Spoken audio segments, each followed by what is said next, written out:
कभी कभी हम एक आवाज सुनते हैं, इतनी दमदार, इतनी अनुभवी कि लगता है जैसे बरसों का तजुर्बा बोल रहा हो।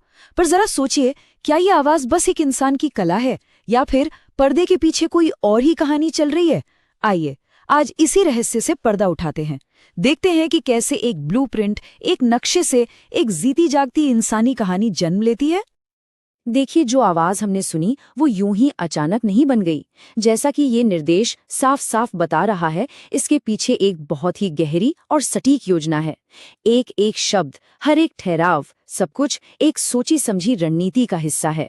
यहाँ कुछ भी किस्मत के भरोसे नहीं छोड़ा गया है। तो आज हम जिस दस्तावेज को देख रहे हैं वो असल में एक ब्लूप्रिंट है। इसे आप एक डायरेक्टर की स्क्रिप्ट समझ सकते हैं जो 19 मिनट की डॉक्यूमेंट्री बनाने के लिए लिखी गई है।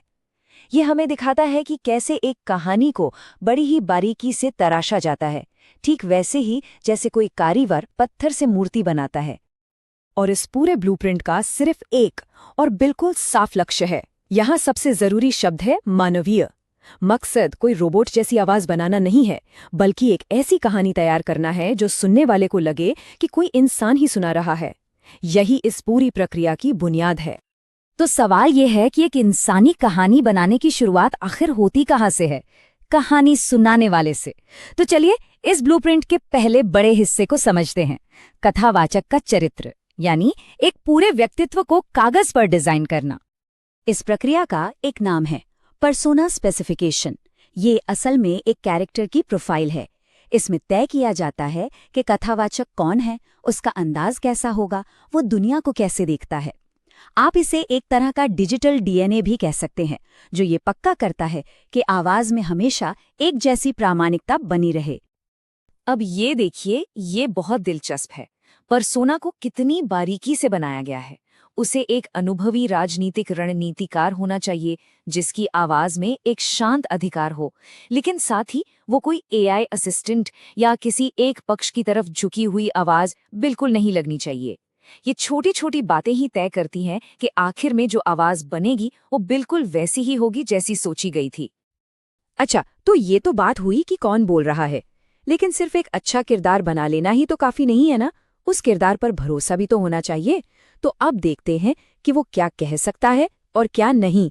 यहीं पर कहानी को काबू में रखने वाले सख्त नियम सामने आते हैं। तो सवाल ये उठता है कि क्वालिटी को कैसे कंट्रोल किया जाता है और वो जो इंसानी एहसास है उसे कैसे बनाए रखा जाता है। इसका जवाब उन नियमों में छिपा है जिन्हें हम अब देखने जा रहे हैं। ये नियम इस आवाज के लिए एक लक्ष्मण रेखा खींच देते हैं। इसे कहते हैं कंटेंट फायरवॉल। ये उन शब्दों की लिस्ट है जिनके इस्तेमाल पर पूरी तरह से पाबंदी है, और इसका मकसद एकदम साफ है। किसी भी ऐसे तकनीकी शब्द को हटा देना जो कहानी के इंसानी होने का भ्रम तोड़ दे। सुनने वाले को कभी ये महसूस ही नहीं होना चाहिए कि इसके पीछे कोई टेक्नोलॉजी काम कर रही है। और ये नियम ये विश्वास बनाने के लिए है। इसे सोर्स ट्रूथ लॉक का नाम दिया गया है। ये नियम पक्का करता है कि कहानी सुनाने वाला सिर्फ दिए गए सोर्स की ही बात करे, अपनी तरफ से कुछ भी न जोड़े। जरा सोचिए, जब कोई एक्सपर्ट सिर्फ तथ्यों पर बात करता है तो हमारा भरोसा उस पर कैसे बढ़ जाता है। बस वही सिद्धांत यहाँ भी काम कर रहा है। इससे कहानी को विश्वसनीयता मिलती है। तो चलिए अब इस पहेली के आखिरी हिस्से को जोड़ते हैं। देखते हैं कि कैसे इस बनाए गए व्यक्तित्व और इन नियमों को एक पहले से तय कहानी के ढांचे में फिट किया जाता है, क्योंकि एक अच्छी कहानी के लिए एक अच्छा ढांचा होना भी तो जरूरी है।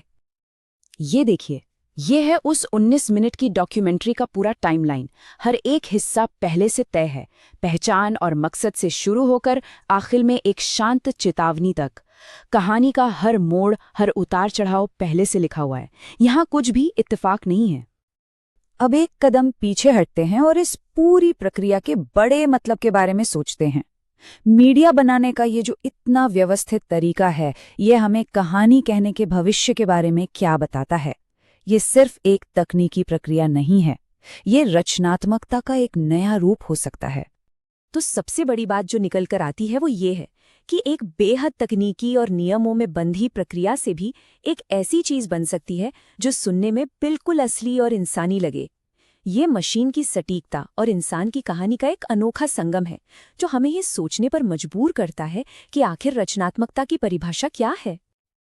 और हम आपको इसी सवाल के साथ छोड़े जा रहे हैं, जब कोई कहानी इतनी अच्छी तरह से डिजाइन की गई हो तो क्या इस बात से फर्क पड़ता है कि उसका लेखक कौन है? ये एक ऐसा सवाल है जो हमें भविष्य में लेखक, ऑटोमेशन और कहानी कहने की प्रामाणिकता के बारे में बहुत कुछ सोचने पे मजबूर करेगा।